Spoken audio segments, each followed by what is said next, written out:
आप सभी को हेलो, नमस्ते, आदाब, सत श्री अकाल। और आज हम पढ़ेंगे क्या? डिमांड। देखिए, डिमांड बड़ा ही इंपॉर्टेंट टॉपिक है, क्योंकि अगर आपने डिमांड को अच्छी तरह समझ लिया तो समझ लिया आधी इकोनॉमिक्स को समझ लिया। क्योंकि देखिए, सारे के सारे markets, perfect competition, oligopoly, monopoly, जितनी भी माइक्रो इकोनॉमिक्स का पोर्शन है, मैक्सिमम पोर्शन आपका जो मार्केट्स का है वो डिमांड पे आधारित है।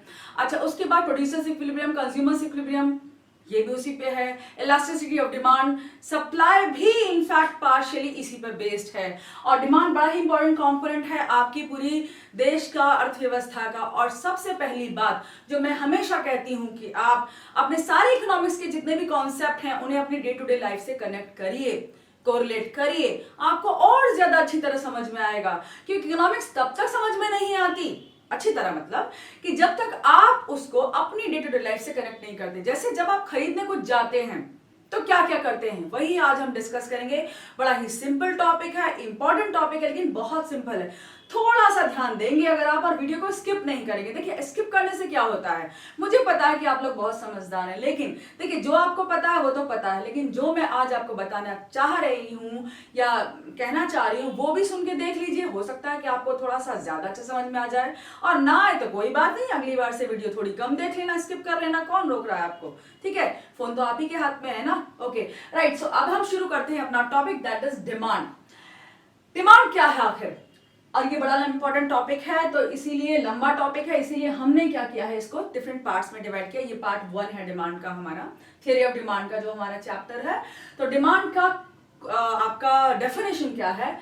It is the desire. सबसे पहले क्या है? वो डिजायर है टू बाय अ कमोडिटी, किसी वस्तु को खरीदने की हमारी इच्छा, हमारी वांट, हमारी नीड। हम डिस्कस करेंगे तीनों में क्या फर्क है। हमारा desire to buy a commodity backed with sufficient purchasing power. Sufficient purchasing power मतलब हमारे पास इतना पैसा भी हो उसे खरीदने को, उस वांट को या नीड को पूरा करने का। और तीसरा क्या है? And willingness to spend. Spend मतलब खर्च करने की हमारी इच्छा भी होनी चाहिए। ऐसा ना हो कि हम कंजूस हैं, हमारे को किसी चीज की नीड है, डिजायर है, वांट है, लेकिन और हमारे पास पैसा भी है, लेकिन हम खर्च करने को तैयार नहीं है, तो वो डिमांड नहीं है। देखिए, डिमांड बनती है 3 कंपोनेंट से। पहला क्या है? वांट होनी चाहिए, दूसरा पैसा होना चाहिए उसके लिए, और तीसरी क्या है? हमारी विलिंगनेस, इच्छा होनी चाहिए उस पैसे को उस वस्तु पे खर्च करने के लिए जो हम बाजार में देख रहे हैं, जो हमें चाहिए। तो 3 इंपॉर्टेंट कंपोनेंट क्या है? डीएमडब्ल्यू, बीएमडब्ल्यू नहीं, देखो डीएमडब्ल्यू है। डीएमडब्ल्यू यानी डिमांड, मनी, विलिंगनेस, ये तीनों। ठीक है, तो डिजायर क्या है हमारा? Desire, D for demand, sorry D for desire, M for money and W for willingness. ये कोड याद रखिएगा हमेशा हमेशा, क्योंकि अक्सर क्या होता है, कंपोनेंट्स हम भूल जाते हैं। सपोज मेरे को एक फोन लेना है, मेरा फोन सपोज पुराना हो गया, हमें फोन लेना। फोन तो आप सब भी लेते हैं, तो क्या चाहिए उसके लिए? पहले तो आपको फोन खरीदने की इच्छा होनी चाहिए, भाई मुझे तो एक फोन चाहिए। कहने से पूरे थोड़ी हो जाएगी। अच्छा, आप पापा मम्मी के पीछे पड़ेंगे, पैसे लेंगे, पैसे भी ले लिए। अब वो अचानक से क्या लगा, यार इन फोन की, इस पैसे की तो पार्टी कर लेते या ड्रेस खरीद लेते। तो अगर आप उस पैसे को होते हुए भी खर्च नहीं करना चाहते उस फोन पर, तो वो डिमांड नहीं है। डिमांड तभी बनेगी जब आपकी इच्छा भी हो, उसको खरीदने की डिजायर हो, आपके पास पैसा आ गया, मम्मी पापा से ले लिया, एंड लास्ट आपकी विलिंगनेस भी हो उस पर खर्च करने की, तभी ये फोन आपके हाथ लगेगा। वरना क्यूट सा फोन जिसमें क्यूट सा इमोजी आपके हाथ नहीं लगने वाला। राइट, तो ये मजाक था थोड़ा सा। Okay, then Dzire.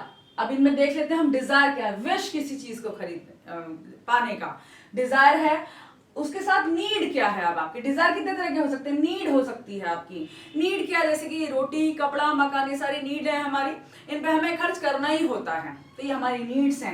इनके लिए भी हमें वांट होती है कि भाई हमें अब खाना खाना है तो उस पर खर्चा करना है, हमारे पास पैसा हो और हम उस पर खरीद लें। ठीक है, देन वांट। वांट यानी स्ट्रॉन्ग फीलिंग, किसी को पोजेस करने के लिए, किसी चीज को पाने के लिए वांट होती है। जैसे कि मुझे फॉरेन ट्रिप पे अगर जाना है, बाय एयर जाना है, बाय शिप जाना है। देखिए, बाय एयर मैंने एरोप्लेन बनाया, बाय शिप, आप दोनों तरीके से जा सकते हैं, लेकिन ये थोड़ा सा लेजर एक्टिविटी आता है, ये लग्जरी में भी आ जाता है, और ये नीड नहीं है हमारी। क्यों नहीं है भाई? फॉरेन ट्रिप करे बिना कौन सा हमें कुछ होने वाला है? कोई सेहत खराब नहीं होगी हमारी, हम यहीं पे रहने वाले हैं, बड़े खुश और तंदुरुस्त रहने वाले हैं। तो ये क्या है? हमारी सिर्फ वांट है, ये नेसेसिटी नहीं है, नीड नहीं है हमारी। तो नीड क्या होती है? नेसेसिटी। और वांट क्या होती है आपकी? नॉर्मली स्ट्रॉन्ग फीलिंग किसी को पोजेस करने की, और ये आपका लग्जरी भी हो सकती है। ओके, देन ये हमने डिमांड पढ़ लिया। डिमांड के क्या मेन कंपोनेंट्स हैं, आपके फैक्टर्स हैं, DMW यानी desire, money and willingness to purchase. अब आता है नेक्स्ट पॉइंट हमारा, demand and quantity demanded. Demand and quantity demanded, ये दो कंफ्यूजिंग टर्म्स हैं जो हमेशा हमें कंफ्यूज करते हैं। तो आज आप देखिए, डिमांड कहने को तो ये टर्म छोटा है डिमांड, लेकिन इसके मीनिंग बड़े हैं। डिमांड समझिए कि होल सेट ऑफ, जैसे कि whole set of prices and quantities, different sets. जैसे हमें आलू खरीदने हैं तो डिफरेंट टाइम में डिफरेंट कीमतें होती हैं आलू की बाजार में, जैसे कभी 2 रुपए के, कभी 5 किलो 5 रुपए किलो है, कभी 10 रुपए, कभी 50 रुपए किलो भी है। तो डिफरेंट प्राइसेस पर हम कितनी क्वांटिटी खरीदते हैं, वो जो होल सेट है हमारा, different price and different quantities, वो क्या है, हमारी डिमांड है आलू के लिए। हमारी पूरे साल में ले लो, महीने में ले लो, टाइप ऐसे। तो डिमांड जो होती है महीने में, साल में, हफ्ते में आप ले सकते हैं, ठीक है। तो डेफिनेशन क्या है इसका, डिफरेंट पॉसिबल क्वांटिटीज, यानी कि जो भी संभावित हमारी क्वांटिटीज हैं, मात्राएं हैं, to be purchased at different prices, जो डिफरेंट प्राइसेस पर या कीमतों पे परचेज की जाती हैं या परचेज की जा सकती हैं, वो क्वांटिटी डिमांडेड है। क्वांटिटी डिमांडेड यानी कितनी क्वांटिटी एक टाइम पे। अब देखिए क्वांटिटीज होता अगर ज्यादा होती है, बड़ी टर्म होती है, क्वांटिटीज होता, डिफरेंशिएट कर सकते हैं हम, लेकिन यह है क्वांटिटी यानी एक इंडिविजुअल। अब इंडिविजुअल क्वांटिटी यहां ले सकते हैं, जैसे कि हम आलू ही ले लें, भाई मुझे आलू थोड़े से पसंद है और आलू बड़ी यूटिलिटी की चीज है। मदर ऑल्सो, तो कुक करने के लिए आलू बड़े काम की चीज है। समोसे बना लो, पैटीज बना लो, कुछ भी बना लो, टिक्की बना लो, तो आलू बड़े काम की चीज है। तो आलू सपोज 10 रुपए किलो है, वैसे मैंने प्राइस थोड़े कम रखे हैं, 10 रुपए पे हम 2 केजी खरीद रहे हैं। अगर 8 रुपए है तो हम 3 केजी खरीद रहे हैं, ठीक है। तो अगर हम सिर्फ 10 रुपए पे कितना खरीद रहे हैं, 2 केजी आलू, तो ये क्या हुई, क्वांटिटी डिमांडेड, यानी कि एक इंडिविजुअल क्वांटिटी जो हम किसी प्राइस पर डिमांड कर रहे हैं, वो हमारी क्वांटिटी डिमांडेड है। यहाँ पर डेफिनेशन देखते हैं इसका। क्वांटिटी डिमांडेड क्या है, इट्स स्पेसिफिक क्वांटिटी, यानी कि वह एक स्पेसिफिक क्वांटिटी है, इंडिविजुअल क्वांटिटी है, एक विशेष क्वांटिटी है, मात्रा है, परचेज्ड एट स्पेसिफिक प्राइस, जो किसी एक प्राइस पर हम परचेज कर रहे हैं। जब हमारी कीमत आलू की 10 रुपए पर केजी है, तो हम 2 किलो आलू परचेज कर रहे हैं। ये क्या हुई हमारी क्वांटिटी डिमांडेड। लेकिन अगर हम देखेंगे पूरे हफ्ते में या पूरे महीने में, हमने जब 10 रुपए कीमत थी तो 2 किलो खरीदे, जब 8 रुपए कीमत थी 3, 6 रुपए पे 4 किलो, और जब 4 रुपए किलो हो गए आलू तो हमने 5 किलो खरीद डाले ज्यादा बल्क में। तो ये सारा क्या है, ये पूरा सेट है, डिफरेंट प्राइसेस और डिफरेंट क्वांटिटीज का जो पूरा सेट है, ये हमारी क्या है, पूरी क्या है, डिमांड है। यानी कि डिमांड बड़ी जो है टर्म है और उसका थोड़ा सा बड़ा मीनिंग है। आप कह सकते हैं इसको थोड़ा डिफरेंशिएट करने के लिए, वरना आपको समझ में आ गया होगा। क्वांटिटी डिमांडेड यानी कि इंडिविजुअल क्वांटिटी, और डिमांड यानी होल सेट। क्लियर। देन अब आते हैं हम डिमांड शेड्यूल पर। शेड्यूल क्या होता है, शेड्यूल जैसे लिस्ट, आपकी टाइम टेबल एक शेड्यूल है, लिस्ट है किसी चीज की, इसी तरह डिमांड शेड्यूल भी डिमांड की लिस्ट है। अब डिमांड क्या है, प्राइस और क्वांटिटी से बनती है, तो हमारी क्या है, डिमांड शेड्यूल क्या है, it's a list of different prices and corresponding quantities purchased at those prices। तो यहाँ पे कीमतों और मात्राओं की एक लिस्ट है जो डिमांड शेड्यूल कहलाती है। तो यहाँ डिफरेंट कीमत है, अलग अलग कीमतें हैं, उन पे अलग अलग हमने क्वांटिटी खरीदी हैं। अब देखिए यहाँ पे, अब डिमांड शेड्यूल कितने प्रकार का होता है, कितनी तरह का है, वो है इंडिविजुअल डिमांड शेड्यूल और मार्केट डिमांड शेड्यूल।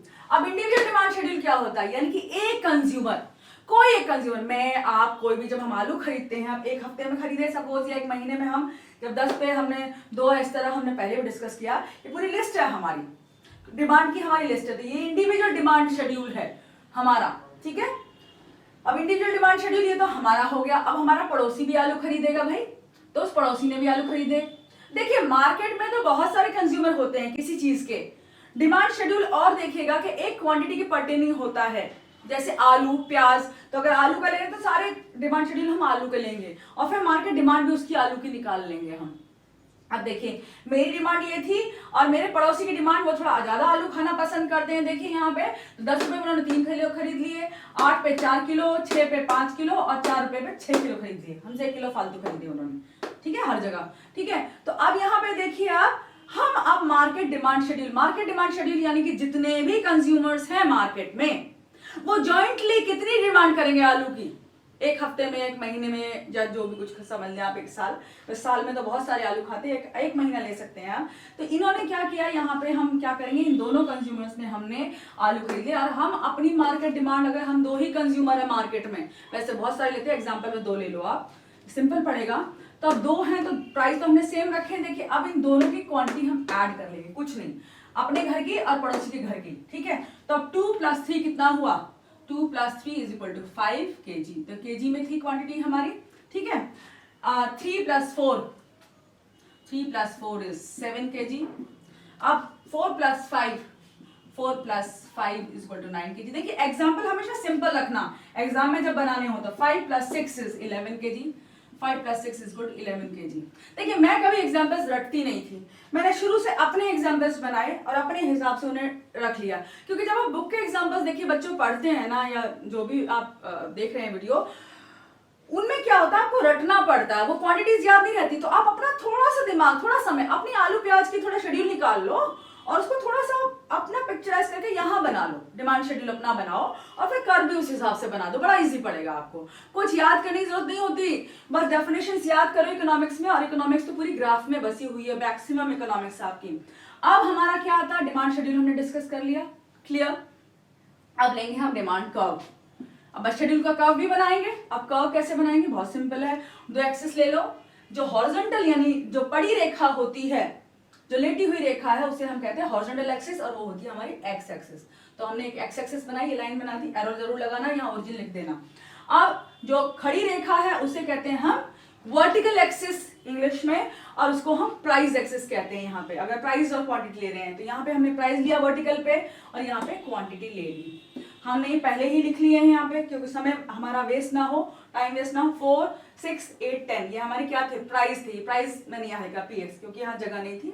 तो प्राइस हमारे क्या है, ये डिफरेंट प्राइसेस हैं, इन पे हम ये जो क्वांटिटी खरीद रहे हैं। तो जो कंज्यूमर नंबर 1 यानी कि हमारे घर की डिमांड क्या थी, 2, 3, 4, 5 डिफरेंट प्राइसेस पे। तो 10 kg पे, 10 रुपीज पे हमने कितने केजी आलू खरीदे थे, 2 kg। 8 पे कितने खरीदे थे हमने, 3 kg आलू, देख लीजिए, चेक कर लीजिए आप अपने डिमांड शेड्यूल में, 3 kg। और 6 पे कितने खरीदे थे हमने, 4 kg, ठीक है। और 4 पे कितने खरीदे थे हमने, 5 kg। तो हमारे घर का शेड्यूल ये कर्व बन गया। अब इस पॉइंट को, इस सारे पॉइंट्स को अगर आप ज्वाइन कर दें तो आपका ये डिमांड कर्व बन गया। कितना सिंपल है, देखिए हम फालतू में घबरा रहे थे, डी डैश सपोज, या DD1 लिख लो, DD1 हो गया हमारा, क्योंकि इंडिविजुअल नंबर 1। इंडिविजुअल नंबर 2 का क्या करेंगे, फिर से यही करेंगे हम। अब इन्होंने 10 रुपए पे कितने आलू खरीदे थे, 3 kg खरीदे थे भाई इन्होंने, ठीक है, इन्होंने 3 kg खरीदे। 8 रुपए पे कितने खरीदे इन्होंने, 8 पे कितने खरीदे थे इन्होंने, 4 kg, ठीक है। 8 पे इन्होंने 4 kg खरीदे थे भाई, ये देखिए। 6 पे इन्होंने 5 kg खरीदे थे, और 4 रुपीज पे इन्होंने 6 kg खरीदे थे, ठीक है। तो इनका जो डिमांड शेड्यूल है वो थोड़ा सा आगे शिफ्ट हो गया, और ये बन गया कर्व।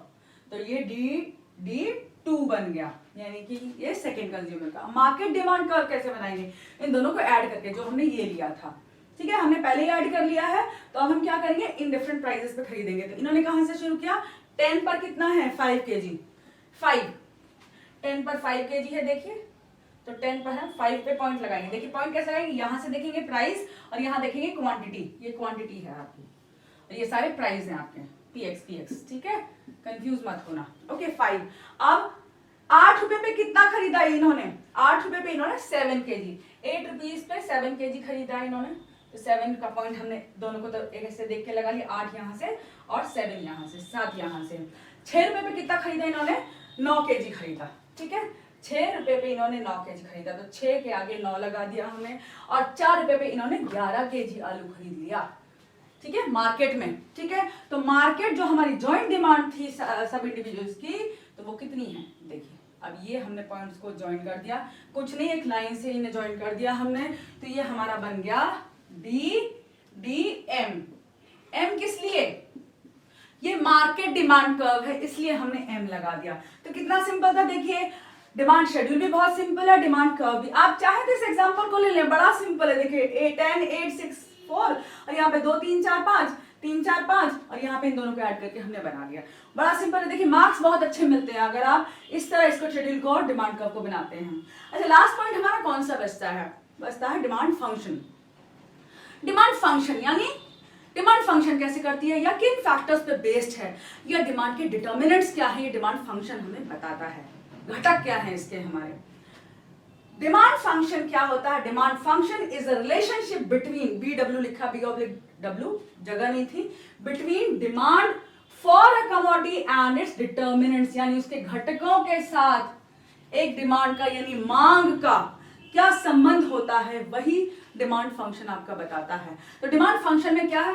अच्छा एक्स हम क्यों लेते हैं, एक्स वाई जेड कुछ भी डिमांड। अब डिमांड को एक्स एक्स करके क्यों लेते हैं। डिमांड को एक्स हम इसलिए रखते हैं क्योंकि एक्स एक वेरिएबल है और वेरिएबल की एक खासियत होती है कि आप उसकी जगह कुछ भी ले लो, आलू ले लो, प्याज ले लो, कुछ भी। तो यहाँ हम आलू की डिमांड ले सकते हैं, प्याज की, सेब की, संतरे की, बेड की या पर्दों की या कैमरे की या स्टैंड की, किसी की भी दुनिया में डिमांड ले लो, एक्स के जगह हम कुछ भी लिखेंगे। जहाँ अब हमारे डिमांड फंक्शन के घटक कौन कौन से हैं, डिटरमिनेंट्स कौन कौन से हैं, हम देखेंगे ये किस किस फैक्टर पे डिपेंड करती है हमारी डिमांड। तो हमारी जो आलू की डिमांड अगर हमने ली, जो हमने एग्जांपल में लिया है, वो किस किस पे डिपेंड करती है। पहला क्या है हमारा पीएक्स यानी प्राइस ऑफ दैट कमोडिटी, यानी आलू के ही प्राइस पे आलू की क्वांटिटी भी सबसे पहले डिपेंड करेगी। तो आलू के प्राइस जो भी हमने लिए उस पे प्राइस ऑफ कमोडिटी लेंगे हम यहाँ पे, ठीक है, कमोडिटी CF। दूसरा हमारा है पीआर आर से बनता है रिलेटेड, जो आर है मतलब रिलेटेड कमोडिटी यानी price of related commodity. Related कौन कौन सी होती हैं, दो तरह की होती हैं। पहली सब्स्टिट्यूट और दूसरी होती है आपकी कॉम्प्लीमेंट्री, ठीक है। अब कॉम्प्लीमेंट्री कमोडिटी और सब्स्टिट्यूट कौन सी। सब्स्टिट्यूट यानी कि जो एक दूसरे की जगह यूज की जा सके, जैसे चाय और कॉफी। अगर आपको चाय महंगी लग रही है या चाय महंगी हो गई, सपोज महंगी लग रही थी या महंगी हो गई, तो आप उसकी जगह कॉफी पी सकते हैं। तो ये दोनों सब्स्टिट्यूट हैं। पेट्रोल और डीजल सब्स्टिट्यूट हैं और बहुत से सब्स्टिट्यूट होते हैं, जैसे आपने अगर हरे रंग का कुर्ता नहीं पहना तो आप काले रंग का कुर्ता पहन सकते हैं, वो भी सब्स्टिट्यूट होते हैं आपके। ओके, तो सब्स्टिट्यूट्स इस तरह से आप डिस्कस कर सकते हैं। उसके बाद आपका देखिए यहाँ पे प्राइस कॉम्प्लीमेंट्री रिलेटेड होता है। कॉम्प्लीमेंट कौन कौन सी, जैसे कि मार्कर है मेरे हाथ में, ये जो मार्कर और इसके अंदर की जो इंक है वो दोनों कॉम्प्लीमेंट्री हैं। क्यों, क्योंकि एक के बिना दूसरा यूज नहीं हो सकता। इसी तरह कार और पेट्रोल दोनों कॉम्प्लीमेंट्री कमोडिटीज हैं, जैसे कि कार के बिना पेट्रोल बेकार है और पेट्रोल के बिना कार बेकार है, ठीक है। तो ये कॉम्प्लीमेंट्री कमोडिटीज हो गई हमारी। अब तीसरा घटक कौन सा है, फैक्टर कौन सा, डिटरमिनेंट वाई यानी इनकम।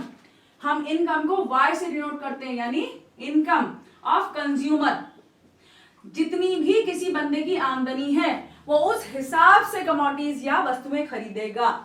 चौथा पॉइंट क्या, वहां पे टी लिखा हुआ है, देखिए टी फॉर टेस्ट, टी यानी टेस्ट।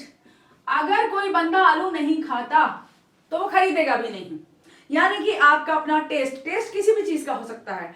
आपका खाने वाली चीजों के लिए भी टेस्ट होता है और हमारा कपड़ों के लिए हमारा टेस्ट कैसा है, यानी कि हमारा प्रेफरेंस क्या है। टेस्ट के यहाँ दो मीनिंग है, स्वाद और हमारा प्रेफरेंस। हम किसको प्रेफरेंस देते हैं। सपोज हमें काला कपड़ा पसंद नहीं है तो हम काले रंग का कपड़ा नहीं खरीदेंगे, अगर हमें पसंद है तो हम खरीद सकते हैं। तो इसी तरह हम कहते हैं इसको टेस्ट पे भी आपकी क्वांटिटी डिपेंड करती है जो आप डिमांड करते हैं। अब ई फॉर एक्सपेक्टेशन। अब यहां एक्सपेक्टेशन लिख लेते हैं, ई फॉर एक्सपेक्टेशन किसकी। एक्सपेक्टेशन कई चीजों की होती है, जैसे कि अगर आप ये एक्सपेक्ट कर रहे हैं कि आने वाले समय में चीजें नहीं प्राप्त होंगी या बाजार में नहीं होंगी, जैसे कि अभी लॉकडाउन के टाइम पे हुआ, कोरोना जब फैला तो लोगों को लॉकडाउन के टाइम पे लगा कि अब चीजें मिलनी बंद हो जाएंगी, मार्केट क्योंकि बंद हो रहे थे, सब्जी मंडियां बंद हो रही थी, तो लोगों ने 10-10 किलो टमाटर, आलू, प्याज, पता नहीं कितना बल्क में सामान खरीद लिया। तो उनकी एक्सपेक्टेशन थी कि आने वाले समय में उन्हें चीजें नहीं मिलेंगी।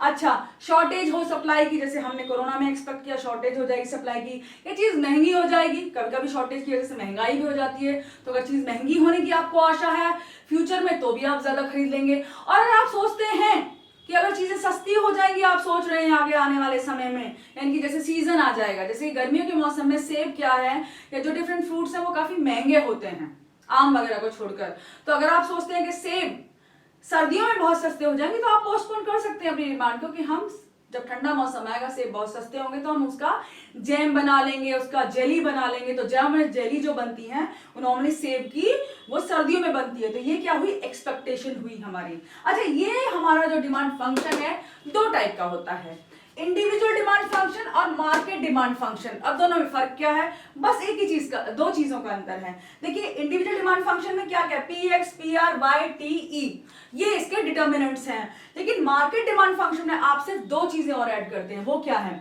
एक तो एन और दूसरा वाई टी। और एन और वाई टी होते क्या, देखते हैं हम। एन, अब इसको इंडिविजुअल के बाद मार्केट में हम एन ऐड करेंगे। एन का मतलब होता है पॉपुलेशन साइज, पॉपुलेशन कितनी है। अगर किसी मार्केट की में जाने वाले सदस्य कम हैं या किसी देश की पॉपुलेशन पूरे की कम है तो वहां पे हर चीज की डिमांड भी कम होगी, और जिस देश की पॉपुलेशन या मार्केट की पॉपुलेशन ज्यादा है वहां डिमांड भी ज्यादा होगी उस चीज की। तो पॉपुलेशन पे भी डिमांड डिपेंड करती है, कितने लोग खरीदने वाले हैं या कितने लोग उसे खाते हैं या पसंद करते हैं। वाई डी, वाई तो इनकम है हमें पता है, और डी यानी डिस्ट्रीब्यूशन, यानी इनकम डिस्ट्रीब्यूशन। इनकम डिस्ट्रीब्यूशन इसका क्या मतलब है, देखिए अगर मैक्सिमम लोग आपके देश के गरीब हैं और कुछ ही लोग अमीर हैं, या कॉलोनी ले लीजिए, आपकी कॉलोनी में सिर्फ आप अकेले ऐसे हैं जिनकी गवर्नमेंट जॉब है, आपके पास बहुत अच्छी आमदनी है, तो आपकी हर चीज के लिए डिमांड ज्यादा होगी। बाकी लोग जो स्तर तक नहीं पहुंच रहे, जो लोग बहुत छोटा काम करते हैं या छोटे तबके से आते हैं या किसी भी तरह से किसी भी कारण से वो गरीबी रेखा के नीचे रहते हैं, तो उनकी डिमांड बहुत कम होगी। तो डिमांड किस पर डिपेंड करती है, इनकम डिस्ट्रीब्यूशन पे भी करती है। किसी भी देश में जहां लोगों को, सब लोग पॉवर्टी लाइन के ऊपर हैं, जैसे अमेरिका है, कनाडा है, या बहुत सारे यूरोपियन नेशन है जहां पे अच्छा स्तर है लोगों का, जीवन का इनकम बहुत अच्छी है, या पर कैपिटा इनकम जिन लोगों की बहुत हाई है, या डिस्ट्रीब्यूशन ऑफ इनकम बहुत अच्छा है। लेकिन पर कैपिटा इनकम से नहीं, डिस्ट्रीब्यूशन ऑफ इनकम से डिपेंड करती है कि लोगों के पास कितना पैसा है। सब लोग अमीर हैं, सब लोग अच्छे हैं, तो बहुत डिमांड होगी, अच्छी डिमांड होगी मार्केट में। और अगर बहुत सारे लोग गरीब हैं आपके देश में और कुछ ही लोग अमीर हैं, तो डिमांड भी थोड़ी होगी उस चीज की। तो देखिए ये हमने इस तरह डिस्कस कर लिया है। यहाँ पे हमने सारे फैक्टर्स जो पार्ट 1 में हमें डिस्कस करने थे, डिमांड क्या है, डिमांड एंड क्वांटिटी डिमांडेड क्या होते हैं, डिमांड शेड्यूल क्या है, डिमांड कर्व क्या है, और डिमांड फंक्शन क्या है, और डिमांड कर्व क्या है, हमने सब डिस्कस कर लिया। आपको अगर इसमें से कोई भी पॉइंट ऐसा है जो समझ में नहीं आया है, आप कमेंट्स में पूछ सकते हैं, हम उसका आंसर जरूर देंगे आपको। और बहुत बहुत धन्यवाद इतना ज्यादा सपोर्ट के लिए, आपका सब्सक्रिप्शन के लिए, and keep watching our videos and thank you so much.